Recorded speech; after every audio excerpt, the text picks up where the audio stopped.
Okay, we are back mga ma'am sir, and may ka-meet up kami ngayon dito sa Fisher Mall.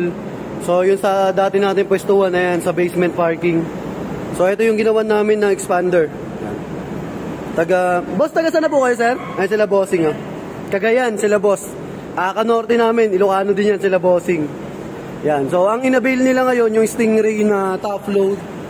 Yan, 50 by 38, yung all steel.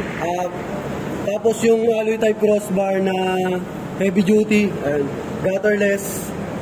So ayun yung tsura niya mga boss. Ang unang order kasi nila boss 38. Sabi ko kung gusto nila ng pangargahan talaga, mag 50 na sila. So ngayon ang kinuha nila yung 50 by 38 na basket type. Yan. So kagagaling lang nila ng Cagayan. Yan, diretso agad sila dito sa Fisher Mall. So may video rin sila boss, ayun, nagbibideo sila, magbablog din yan So shoutout natin sila boss sa vlog nila.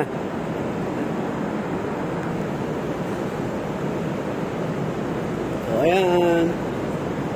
Tapos mapapansin nyo dito sa ilalim, ayan, malaki pa yung clearance.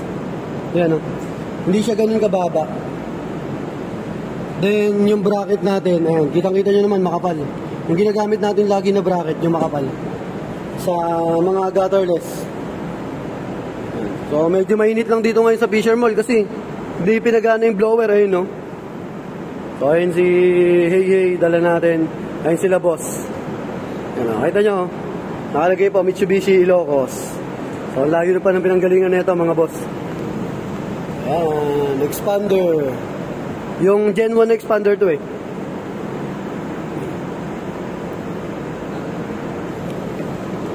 So sa mga gusto mag-avail mga boss ng ganitong setup, available yan sa JLG Car Accessories, Motomac Works, sa vlog natin yung JLG Car Motovlog din.